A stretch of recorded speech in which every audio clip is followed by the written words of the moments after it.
ny mofinaina isan'andro atolotry ny mpitandrina rakotina valina maoly.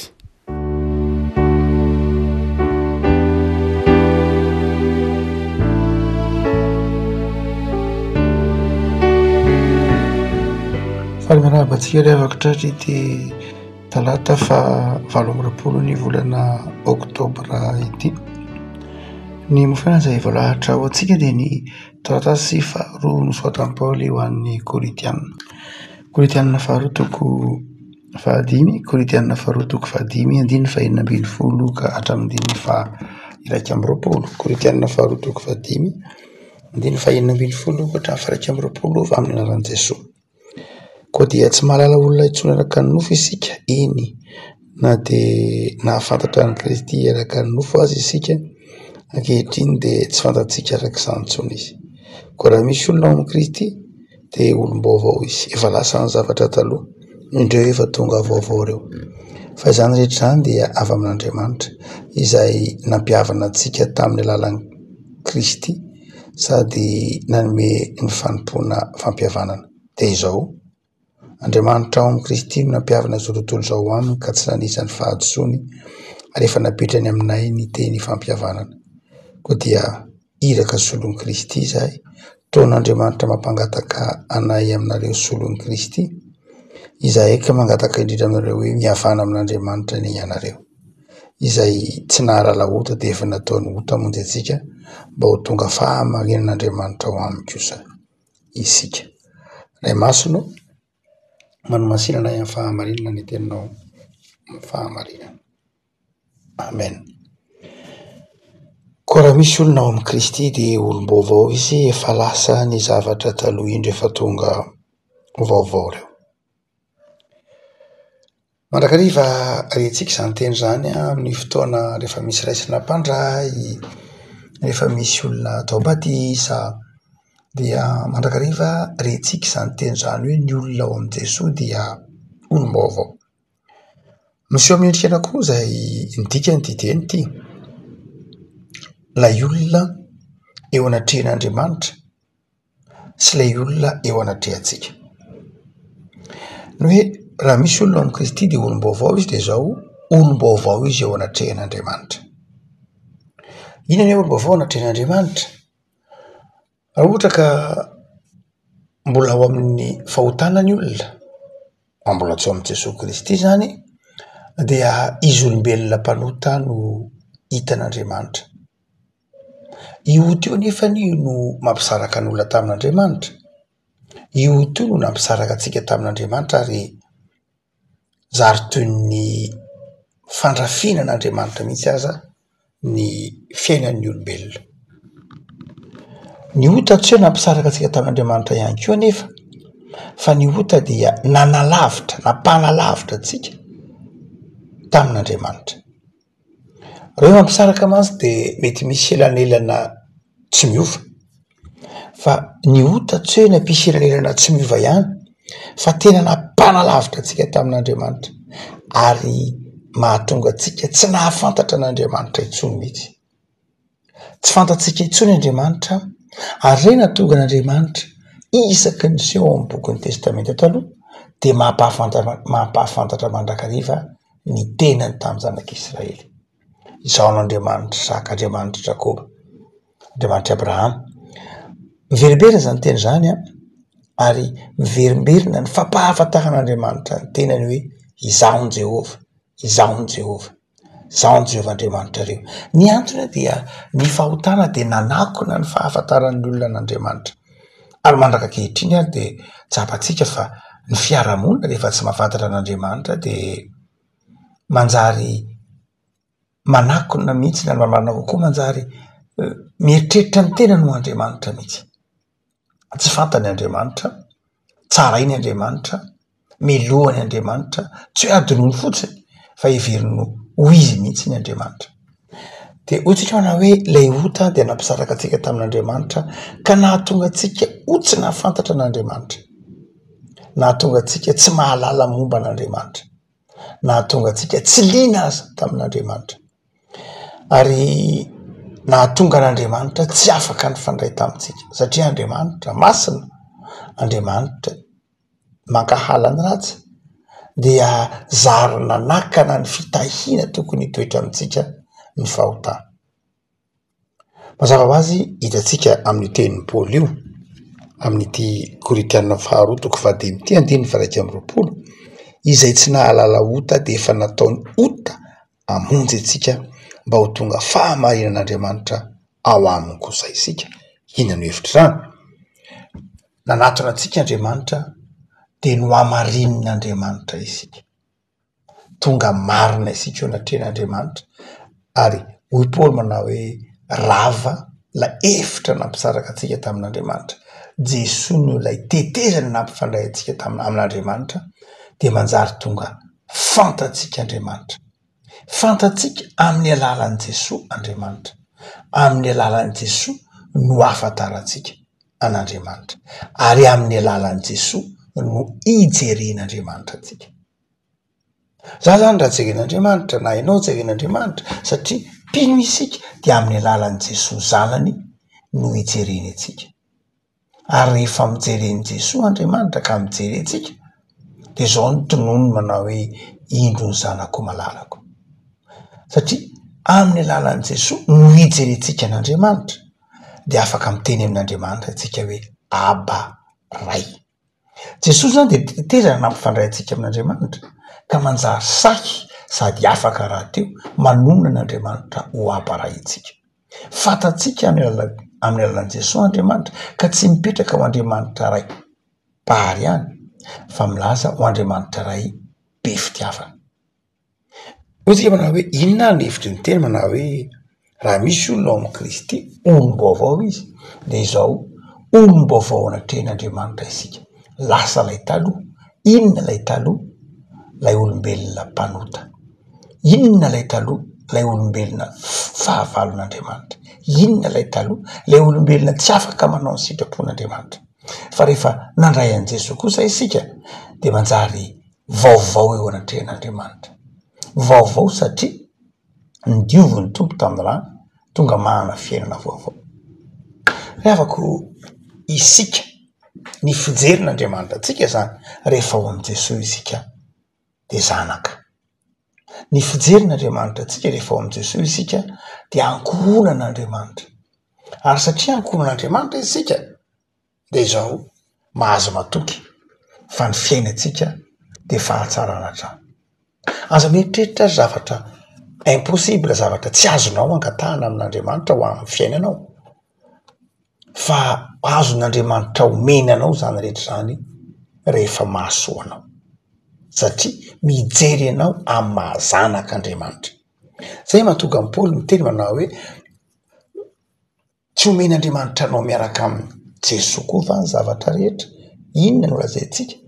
Raha Andriamanitra no momba antsika, iza no atohitra antsika? Milaza zavatra izay ataontsika hoe azon'Andriamanitra atao avokoa ny zavatra rehetra, raha tsy efa nataony avokoa aza ny zavatra rehetra ho anao. Ka raha zay rehetra mahasoa anao dia azon'Andriamanitra atao. Matoa tsy nataony dia tsy mahasoa zany, matoa tsy nataony tsy omeny dia tsy mahasoa zany. No zany raha mijery ny fiainanao ianao dia matoki fa mijery anao Andriamanitra ary mametraka anao ho zanaka, dia tsy misy zavatra mahasoa anao ka tsy omen'Andriamanitra anao. Fa ny faharoa zay aseho antereny zotra masina ity dia tsy hoe Andriamanitra mijery antsika ihany, fa itsika mijery ny namantsika na ny namantsika mijery antsika. Itsika mijery ny namantsika, Kristiana ilay namantsika io, na ny namantsika mijery antsika, Kristiana ny jeren'ny namantsika, dia izao olom-baovao. Ity faharoa ity no tena sarotra ny fiainantsika, satria indraindray hitantsika eo amin'ny fiainan'ireny namantsika ireny ny fiainany vonisy mpanota, ny fiainan'izy mbola tsy tao amin'ny tompo Jesosy, ny fiainana maha olombelona azy, ary indraindray iny raiky tapisaka atao anatintsika hoe inona koa zay reny ange taloha, zao ny fiainany, zao ny toetrany, zao ny nahafantarana azy. Ary dia indraindray lasa gejaitsika ao anatin'izay fahafantarantsika azy zay ny namantsika. Indraindray ara dia lasa tsy notsika intsony izy, tsy ekentsika intsony izy, satria izy ara-nofo no hitantsika. Dia Paoly eto manazava tsara mihitsy manao hoe na i Jesosy arangeo izy dia tsy araka ny nofo intsony ny ahafantarantsika azy tsy araka ny nofo intsony no ahafantarantsika ny Jesosy satria ry Petera, ry Jaona, ry Marka zany nahita ny Jesosy, ry Matio zany nahita ny Jesosy ary tena indray mety ho ilay fahafantarany an'i Jesosy ara-nofo no heveriny fahafantarana de Paoly manao hoe tsy izay intsony ka tsy fantatsika araka ny nofo intsony Jesosy. Ino hoe tsy fantatra araka ny nofo? Tsy hoe azo kasy tanana, tsy hoe tia hitan'ny Jesosy, tia hitany endriky Jesosy, tia hitany bikany Jesosy, tia hitany tsy izay intsony io Paoly, tsy izay intsony ny hamantarantsika ny Jesosy.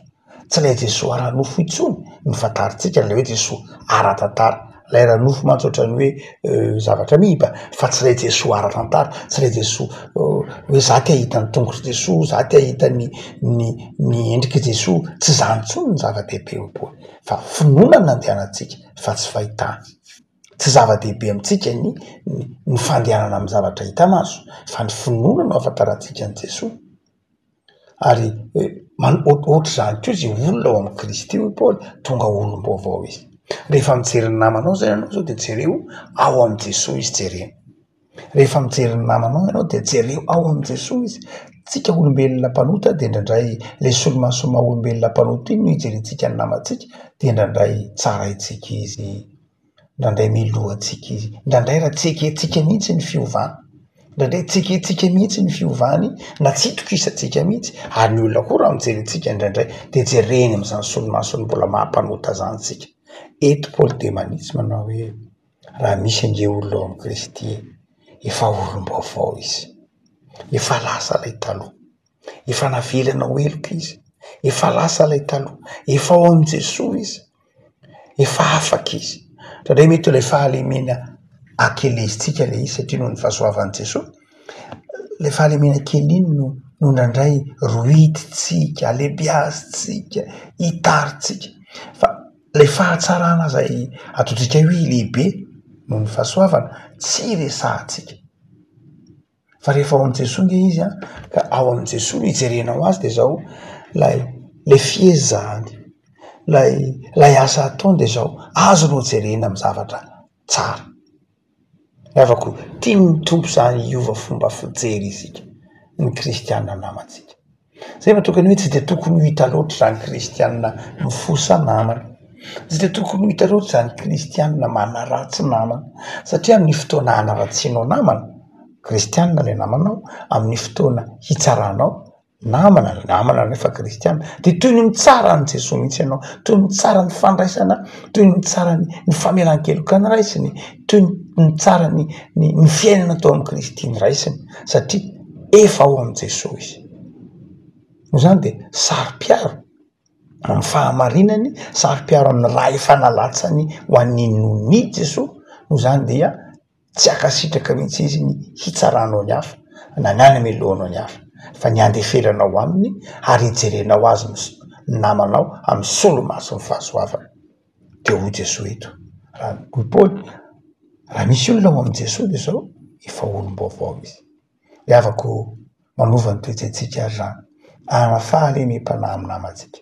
Manova ny toetsintsika zany hijery ny namantsika ao anatin'ny fahatokiana fa niova izy. Ary hitanao misy zavatra mety mbola mampiayay anao ny fiovana ny fibepahana izay tsy anananao fahefana tsara de zao mivavao azy. Mivavao azy. Hoy Paoly ndray maka ny teny manao hoe minitsy mahafantatra zavatra eo aminareo zany hoe fantatro tsara ara-tantara ianao, fantatro tsara ny fiainanao, fantatro tsara ny zavatra diavinao, fantatro ny tantaranao, fa izao nohony amin'ny azo fijalian'i Kristy de zao tsy hijery afa-tsy ny azo fijalian'i Kristy eo aminao. Re afaka enganehanana fandeferana amin'ny namanao ianao, enganehanana fifaliana amin'ny namanao ianao, enganeny fahasoavan'i Jesosy no hitanao amin'ny namanao. Satria raha misy olona ao amin'ny Kristy de efa olom-baovao izy, efa lasa ny zavatra taloha, efa navela ny tompony helikao, navela ny tompony tsy fahatanterahanao, navela ny tompo zay rehetra nampalahelo azy nataonao de zao efa tonga olom-baovao ianao. Mijery ianao amin'ny mahazanak'Andriamanitra, jereo amin'ny mahampanopin'Andriamanitra koa ny namanao. Mivavaka sika. tompo misaotra anao zahay noho ny amin'ny famelan-keloka natolotrao eto amin'ny azy fijaliana. Manafatra anay ianao fa raha misy olona ao aminao dia efa olom-baovao izy. Olom-baovao zahay tompo noho ny aminao Jesoa dia misaotra fa nataonao zanaka izahay. Araka ny teny misaotra masina hoe endre manahoana ny fitiavana nasehon'Andriamanitra dia niantsoana antsika hoe zanaka sady zana raha teo zahay. Dia taio tompo ny tontolo andronay anio ho tontolo andro ny zanak'Andriamanitra, ho tontolo andro ny olom-baovao feno fifaliana feno fitiavana anao. Fa afaka manokana izay tompo ny famanaparana ny fiangonana fanaovana ny trano eny vohy tsara. Misaotra noho ny amin'ny fandrosony ny asa, misaotra ny amin'ireo mpiasa izay miezaka mafy manentika ny fotoana dia mivavaka ho azy ireo izay Jesoa taio ny asa fikarakarana ny pilipitra ny alitara izay ankehitriny dia amiray ny fikarakarana an'izany. Vavaka izay Jesoa ho an'ny firenena izay hitanao ny fahasahiranana miseho etsero. Vavaka izay Jesoa amiray ny famahana ny olana tary ho lalana andeha araka an'izay fantatrao fa mahasoa sy mahatsara ny firenenay dia taio koa ny isan-tokantrano hanjakan'ny fiadanana dia mametraka izay tompo malary eo ambany fahasoavanao ny fiainan'ny fiangonana misy any tsirairay avy, ny fiaina tsirairay avy eo ambany fahasoavanao. Tsy ireo marary Jesoa, tsy ireo mananady am-panahy, tsy ireo manana olana sy trano Jesoa. Amen.